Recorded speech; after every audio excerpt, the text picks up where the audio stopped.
Hello everyone, this is Carmen creating with Carmen bullet journaling videos. So today we are gonna go straight into September. Although this is my first video, I am starting at the end of the year. We are just continuing with the bullet journal. So my first bullet journal that I made last year was kind of an experiment to what I like and what works for me. So this year I continued with what worked for me and what didn't.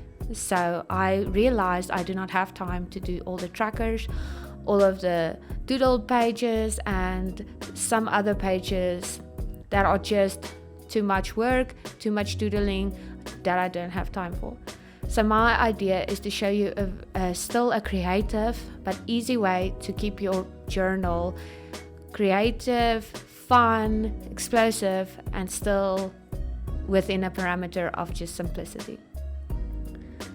So today I'm gonna start with September, and I'm gonna do like a Polaroid camera, like an old vintage one, with Polaroid picture frames as the theme for the month. So I start by creating a light pencil sketch of what I would like for the month, just to see if everything fits, because I know a lot of people feel like people are just creating it and I don't have time because they don't sketch it out, but I do. I sketch it out when I have time. In the previous month, I sketch out my next month as I have time, so that I don't feel like it's a ton of work at the start or at the end of a month.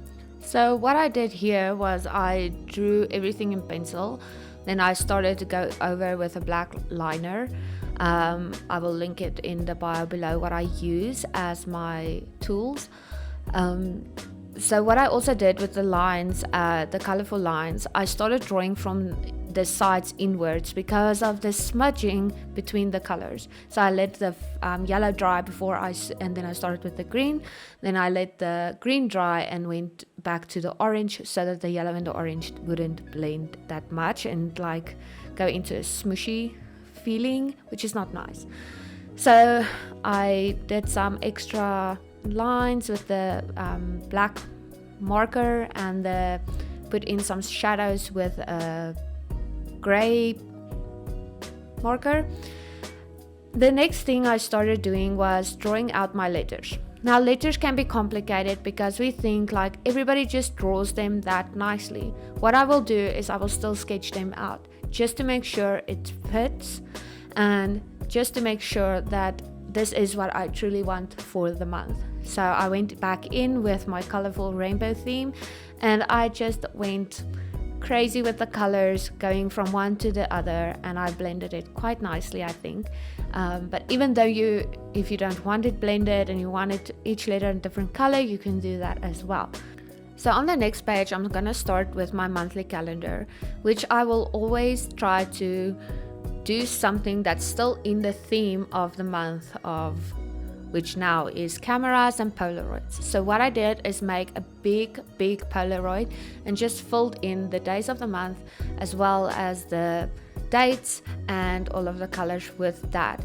It is a challenge to do a monthly calendar in this book because it's a very narrow book for me to do a whole month in a vertical way. So I usually start with mine on a horizontal page. So you will see now that I'm doing all the rainbow colors again, but although I'm just using less colors now, I will still incorporate most of my colors so that it will still look like a little rainbow for my spread. So I just want to thank you if you have been watching up to this point, and I would love for you to subscribe and to just like this video and give it a thumbs up if you liked it, or if you have gotten any inspiration out of it. It will truly help me make my videos feel loved and me feel loved out of it. But so thank you and enjoy the video further. The next thing I do realize a lot of people do not use rulers that are bullet journalists because they feel like the dots do give them a very good guideline. I just feel like sometimes I still need that ruler just to make it a clean look, make it more elegant sometimes, or just give it that really blocked out feeling. With this, I needed the frame to frame the page and also frame the dates, and so I used my ruler just to make sure I am not going out of line or make mistakes.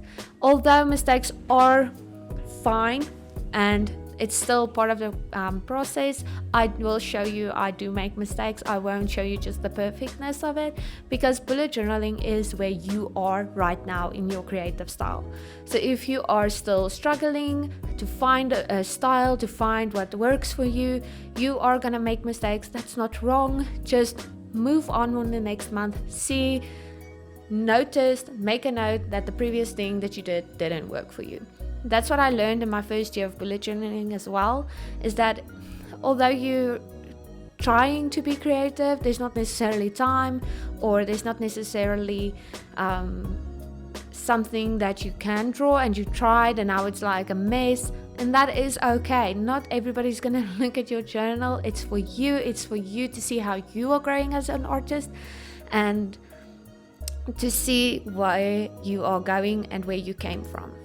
So the next, I'm doing just a normal weekly spread. I'm not gonna write any monthly things in here. So when I say I don't write any monthly things, I will like go back to my monthly calendar, look and see what's happening this week, and then I will rewrite them for the week in this blocks or whichever date they comply to. So it will not be like next week I'm gonna do this as well. This is just this week that I'm writing. So I'm making little Polaroid frames, and I'm just making some extra creative lines at the bottom of this page, but I try to incorporate always something of the big monthly spread into my little spreads. Sometimes it just comes out very plain because I have a busy time or a busy month, and then I will just do little drawings and little things. So I'm going to show you now. I'm going to make a mistake, and I want to show you guys how to quickly fix it. You just have to think on your feet. So I just filled in my little Polaroid with a gray marker, and I convinced myself that it would be like a little developed or not yet developed Polaroid, which can still work for your monthly spread. And the fact that the first one on the first spread was yet to be developed Polaroid. So my end of my weekend, I will always make a bigger block, because I only do 6 blocks for the week, and my Saturday and my Sunday will be in one block. I also didn't like the little green stripe. It looked a little bit like a Rasta theme there, so I just colored it in with blue over the top. Not my favorite thing that I did for this spread, but it is what it is, and that's what I could have done in the moment for it to be better for me. And it can be better for you, although some people might not like that and they will restart or they will tear out the page. I don't do that quite often. I just feel like it's a learning curve, and I will learn to think before I do.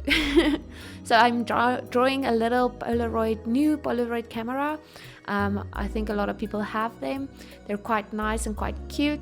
So I just drew that to bring out the theme again, writing my days and my dates again over to each block so that I know where I am and what I'm doing. And my big white spaces I will fill with tasks that are important for the week, or things I should remember, buying stuff that I should remember. And so that is it, guys. This is my spread. So I will do each week as it comes along. Sometimes if I know I have a busy month, I will do the all 4 or 5 weeks that I have to do for the month, but I'm having a slow month, so I'm just doing each week by its own. But here is the final close-ups of what I did. Thank you for watching, guys.